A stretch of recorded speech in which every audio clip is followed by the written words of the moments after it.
Travis Frederick is an all-world NFL player. He retired at 29 years old. Now, I think that's great for football, that he had a great career, doesn't have to sign a third contract, leaves. He's going to be a Hall of Famer, made a bunch of money. I'll get into that later. What does it mean for Dak? First of all, this guy's great. He's the best center in football.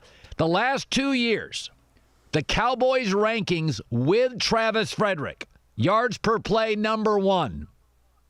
When he's gone, 22nd. Sacks, second fewest allowed in the NFL. When he's gone, second most allowed. He is a rock star. And Dallas's O-line, we've said this for the last year, it's not a revelation, is getting old. Tyron Smith entered the league at 20. He's an old 29. Zach Martin is excellent. He's an older 29. It's starting to deteriorate. This is the first sign for a great guy who retired at the perfect time. This is what I've been saying about Dak Prescott. Teams in leagues with salary caps get bad fast when they sign good players, Dak Prescott, to great contracts. Joe Flacco, Ravens, great organization, great roster, signed a good player, Joe Flacco, to a great contract. They weren't the same for 3 years. Brandon Cooks with the Rams. They'd get rid of him tomorrow. Good player. Great contract for his skill set. You can't do it in salary cap leagues. You can get away with it if you're the Yankees. Maybe the Dodgers. Maybe the Red Sox. Can't get away with it in hockey, basketball, and the NFL. Okay, we have never. This is a prime example. That's why Russell Wilson gets the money. Because I've seen Russell Wilson carry bad O-lines from mostly year one in the NFL. I've seen him carry average receivers. I saw him last year carry the Seahawks when the running backs all got hurt. That's why when there was a question about Russell Wilson, Pete Carroll and John Snyder signed him in an hour. I've never seen Dak Prescott. Anytime an O-lineman gets hurt, anytime Zeke is suspended, pre-Amari Cooper, I've never seen him carry the team. Last year, Patrick Mahomes led the Chiefs in the playoffs in rushing the last 2 games. Forget his passing. He led them in rushing. I have seen Russell Wilson, Aaron Rodgers carry bad defenses. Patrick Mahomes in the playoffs. Deshaun Watson with a lousy running game and a terrible offensive line. Carson Wentz last year, deck chairs and lawn furniture, got Philadelphia to the playoffs. You cannot pay good players great money. More than ever, I want to franchise Dak. I want to see him now without the best center. He's still got a great receiver. He's still got a great running back. He's still got the game's first, second, or third best left tackle. It's still a top 10 offensive line, though it's not as good now. But you can't do this. You cannot do it. And I like Dak. I've said this before. I like him. But there's a reason. Every time somebody gets hurt or suspended, Dak's numbers go down. He does not have the ability to take average parts and elevate them. That defines Russell Wilson. That defines him. That's who Russell Wilson is. He's never had a great O-line. He's never had a top 5 O-line. I mean, last year they brought Marshawn Lynch out of retirement? I mean, come on. So it's when people say, well, you don't like Dak. No, I do like him. But to pay him $36 million, I got to love him. And he has never shown an ability to carry. And this is why Patrick Mahomes and Carson Wentz and Aaron Rodgers and Russell Wilson and Deshaun Watson, I'm going to pay him whatevs. I'm going to pay. Give me the check. Let me sign him, and I'll pay him early. With Dak, now I'm more inclined than ever to wait. Let's see what he can do, because he still has Zeke, still has Tyron Smith, still has Zach Martin, still has Amari Cooper. He's got a Super Bowl winning head coach. Let me see what you can do when you don't have everything perfectly aligned. My guess is not as good. I want to shift to this. So I have opinions, and I don't expect everybody to agree with them. In fact, it's probably more fun if you don't always agree with them.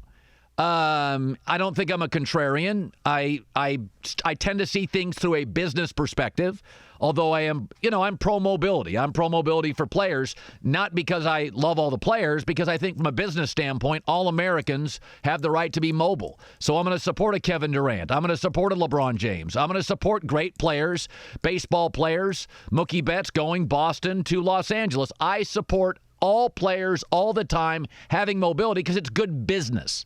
I don't even have to like the guy. It's good business. But sometimes I have an opinion that I think is obvious, and I don't get the pushback. It's like, are you people crazy? Let me ask you right now today. Tom Brady's no longer a Patriot. I'm going to give you two options. Bill Belichick has a plan, or Bill Belichick's an idiot. I'm going to go with the former. He's got a plan. So yesterday, they released kicker Steven Gostkowski. He's arguably the second or third best kicker in NFL history. He's got years left to kick. Why would they do that? They also will not pursue Teddy Bridgewater, who I love, and Andy Dalton, who I don't, but both are far better than their current quarterbacks.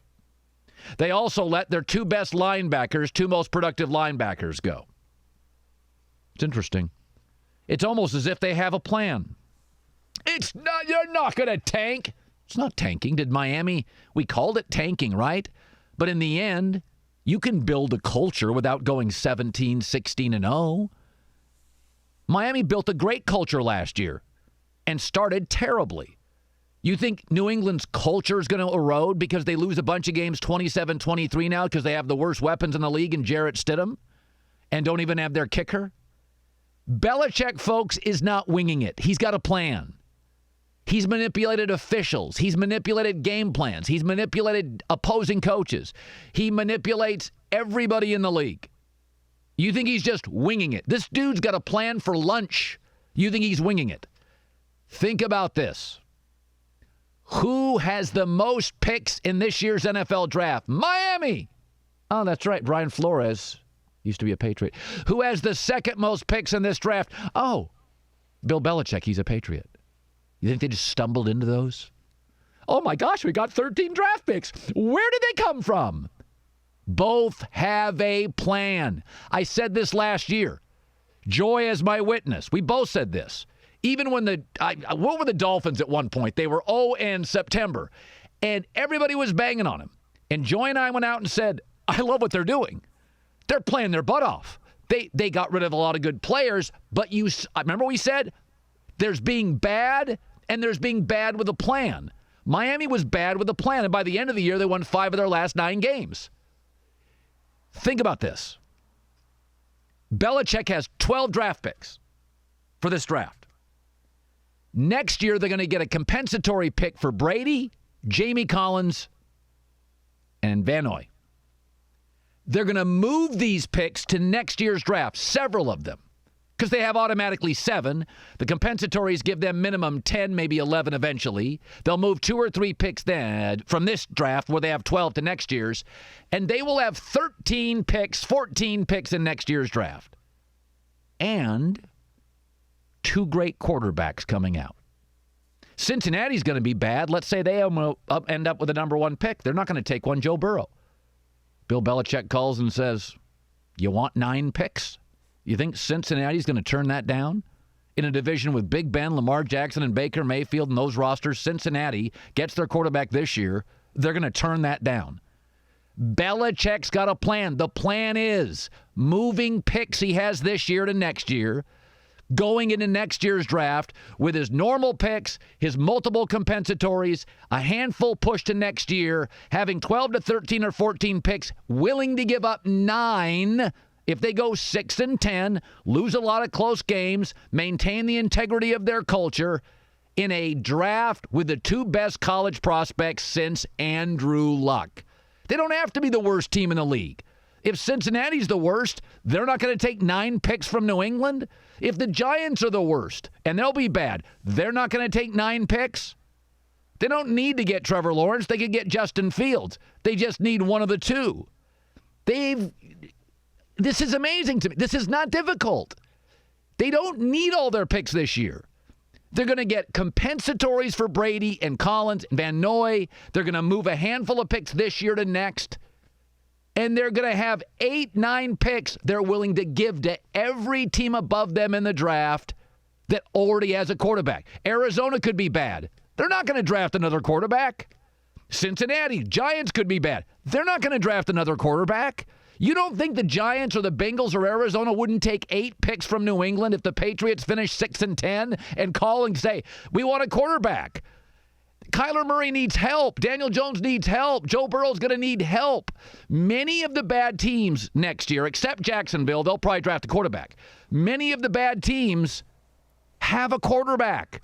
The saturation point in the NFL at quarterbacks, there's just not many teams that need them, and 3 to 4 of them are going to get one this year. I still contend the idea that Belichick doesn't have any plan for next year. He's just the kicker. They release him. They don't go after any quarterbacks. They let their top 2 linebacker playmakers go. And you think they're just making it up. This idea, you got to get over tanking. You got to get over. It's not like Belichick goes out and designs a bad game plan. Belichick goes into a game knowing we're limited this year. I'm going to position ourselves next year. We're going to fight like mad. But if we're 7-9 and 6-10, 13 to 14 draft picks, not everybody above us needs a quarterback. In fact, ask yourself right now, after this draft, the Chargers will get theirs. We know that. The Bengals will get theirs, and Miami's getting theirs. Look around the league, outside of Jacksonville and New England. Who's desperate for a quarterback? There isn't one. I mean, again, Chicago's tied up in Foles' contract, so they can't bail on that in a year.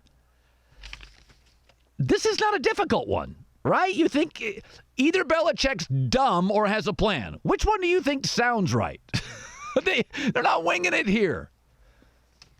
Oh, it's so exciting. God, I'll get to maintain my love for New England. Just a little year hiccup. Market goes down briefly, pops back up in New England. It's all very good.